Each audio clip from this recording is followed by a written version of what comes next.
Am I the only one who's annoyed that I'm like not, I guess, perfectly in the center? It's like, seriously, you can just tell that everything's tilted but me and it makes no sense. So everyone, welcome back to another YouTube video. It's me, Gxfrosty, and today we're going to be trying something different. You might see me look a lot to the left. That's because I'm constantly looking at the recording, making sure nothing goes wrong. It's still not used to the whole thing where I have to like look up at the camera, so it's gonna be trying something new again, you know, with the whole tier list video that I made before. I know I'm not gonna be making a tier list. Heck, I think you can tell by the title of the video, this ain't another tier list and all that, right? Because honestly, I want to do this type of video because I'm not the only one who has had this thought before, and I know for certain. But I've seen that other people look at this game. I was also part of this group who used to do this, but you get into the game, and the game doesn't seem to have much to offer, so you only play for like maybe like an hour or two, and you end up quitting. At first, the game itself doesn't look like it has a lot, but then you realize, well, no, the game does have a lot. You just need to actually put hours upon hours of effort. So you end up like just disregarding the game, leaving it there in your game's library to gather dust, and then you end up coming back to one day. You end up trying the game, play for a few hours, and then you actually start realizing the game has more to offer. Definitely, this is definitely gonna be the first time I did this. I remember doing a similar video like this a few, I think it was like maybe 3 years ago or so, back when like Dauntless released. I did like my own 2-piece on how good Dauntless was, and then I tried that, and honestly I could have done better. Without further ado, let's get straight into the video. I'm actually not going to stay like this. I just want be camera mode for the start of the video. So without further ado, guys, I think I've rambled on for long enough. So welcome everyone. This is Gxfrosty, and I'm going to be giving my thoughts on No Man's Sky.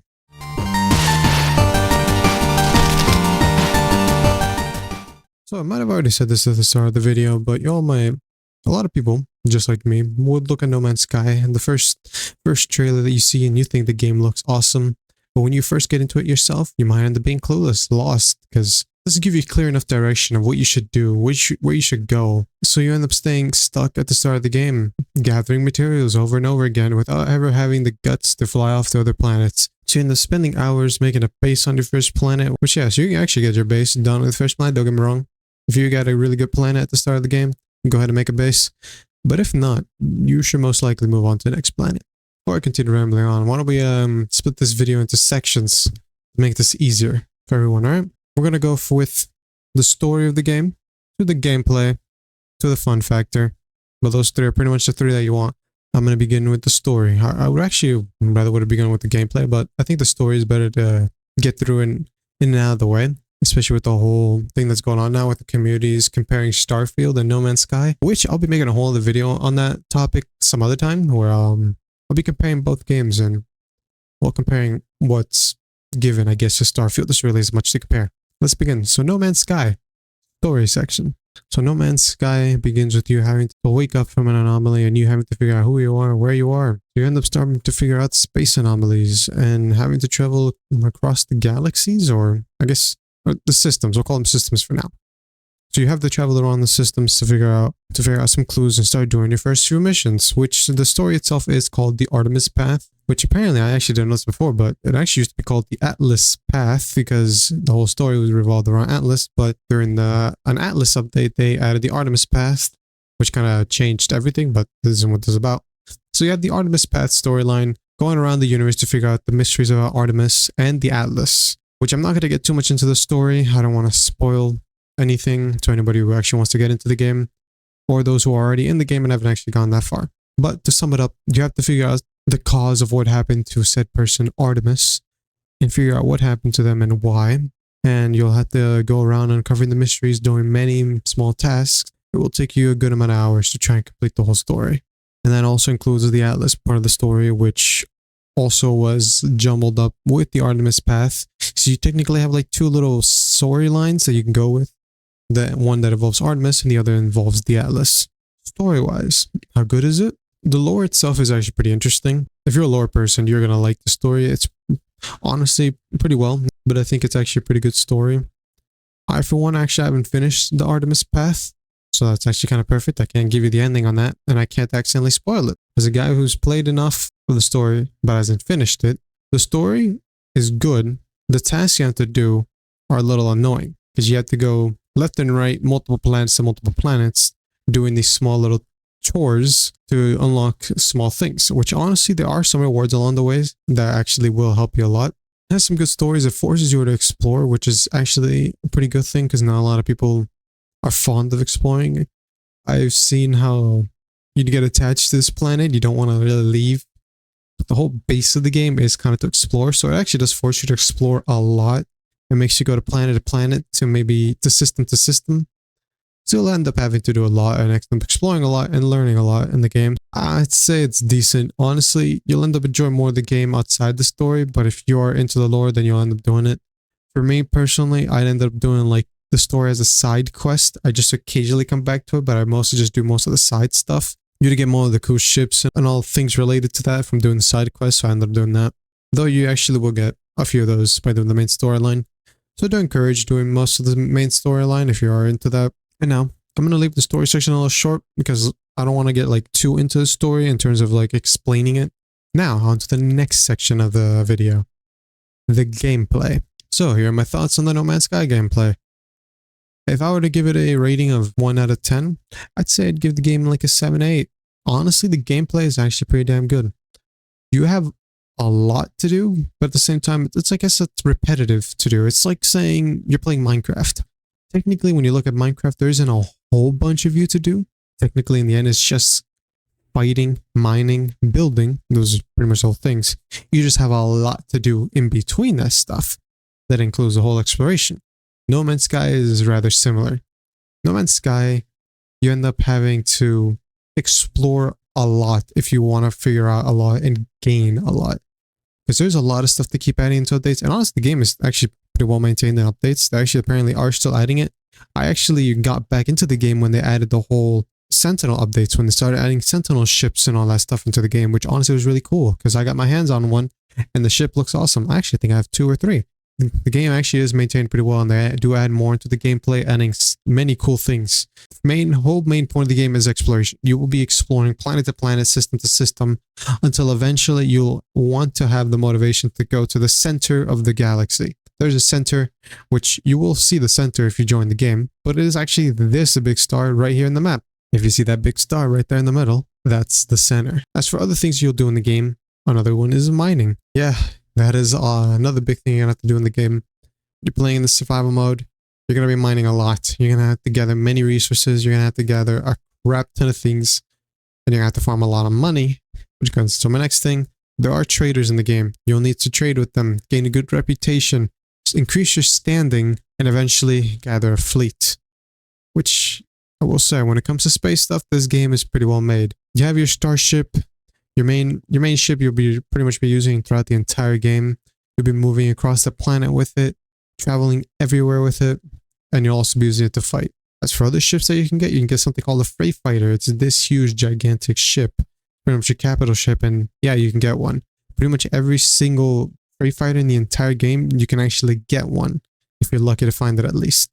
There's even some Million freight fighters that look like this. This thing looks like the goddamn Star Destroyer from Star Wars. Well, I have this one. This is the new one, apparently. This is the Sentinel class ship, which is honestly pretty awesome. I got no regrets into trying to get that thing. But you can get a freight fighter, gather a fleet of frigates, which eventually, if you get enough, they'll be called an armada because you have a whole bunch of them. And you're going to even get some really cool ones like this guy right here. So when you look at those 2 points of game, exploring and mining, what else do you got besides those 2 things? You'll have achievement hunting if you're into that, and honestly, I didn't bother doing too many achievements. I did do a few. You also have the whole building aspect of the game, which isn't that bad. You can make really cool bases. That is the multiplayer part of the game. There is open multiplayer where you can actually just have it so you meet up with people on random occasions. I believe if you even go to outlaw planets, you can actually begin fights with other players in PvP where you pretty much just do open PvP. So if you just go into those outlaw systems, you'll pretty much be able to fight with each other, which actually brings you to the systems. There are actually 3 factions to the game. So to confirm something, I actually want to make sure of it, but I actually had it backwards. The Gek faction are actually the merchant faction, while the Korvax are actually the ones that are scientific. They're the ones that value exploration and science, while the Gek value more commerce, which in other words means trading. So I had them backwards actually. I knew the info, had them in the wrong places. Well, the Viking are, well, they're the military ones, the whole ones that involve combat. You have to like gather a whole bunch of reputation with them if you want to get better rewards, and actually have them join your side and your squadron, which is actually a pretty cool feature. The gameplay is honestly will keep you hooked on for hours, and if you end up playing with others, it will be even better because you'll have a lot to do in the game, and you'll probably fool around, make a few mistakes here and there, which actually is pretty fun. There's a lot of wildlife in the game, though most of them are pretty much just copy paste when you go to planets, so you might end up seeing the same wildlife again, with probably like a few new features here and there, maybe like a new face, maybe new legs, something like that. But as for the factions, they don't really have any cities as of yet. They mostly just hang on to space stations, and occasionally you might find colonies or settlements, as they call it, which you can actually get these settlements and rule over them as the mayor. Those things, but you won't actually find any life form cities. So I do hope in the future that they do add something like that, where they add like huge cities and planets with said species that is populating that. I'm going to end it with this. There isn't too much more that I can go in the gameplay. There's a lot of ships, a lot of fighting. The combat is actually really good. I love the space combat. The ground combat needs a bit more. There isn't too much. There's a lot of weapons, but not a lot of things to fight. Currently, the only thing you can really fight that much in the ground is either the wildlife or the sentinels. You have a lot to explore in space, which you can run into random anomalies. Super cool. The space combat is honestly the best part of the combat. And then there's the exploration. You'll be exploring planet to planet, having to survive all these different weather systems, anomalies, and whatnot. The gameplay, like I said, it's like an 8 out of 10. It's really good. It's not that bad. Honestly, it will be a 10 out of 10 games in the future. Because after all, the game is still updating. Who knows? They will be adding more stuff. And now the fun factor of the game. Whether or not you'll be hooked onto the game playing for hours, or whether or not you'll be falling asleep and being bored. My answer is, won't get too bored. It's a type of game where you will get hooked on the instant you start exploring, the instant you start wanting to figure out all these quests. Because they do have a lot of side quests. They do have a lot of main quests. They have a lot that you'll end up being hooked upon, which actually makes it really good. It keeps you hooked on the game, especially when you want to go build, explore, and get all these new things. When it comes to the ships, when it comes to the people, you have a lot, and it'll actually keep you hooked on top of the game. It's not the type of game where you want to play, though, when you don't have a lot of time. It is one of those games you most likely want to spend a few hours on. You definitely won't get too bored. There is a lot to do, and then even if you're starting to run out of exploration ideas, you can always go into the main storyline. If you do run out of the main storyline, you can always go getting new ships, new frigates, new guys to add into your armada, and new people to add into your squadron. There's a lot that you can actually go do. When it comes to mining, exploring, finding new things, and until you're actually done it all, you still most likely will keep playing. But yeah, this is pretty much just a sci-fi version of Minecraft, if you want to put it like that. It doesn't have the whole sandbox, not infinite sandbox, but you can pretty much destroy everything, terraform about anything. And I think I repeated that throughout the video a lot. Yeah, the whole main point of the game is exploration.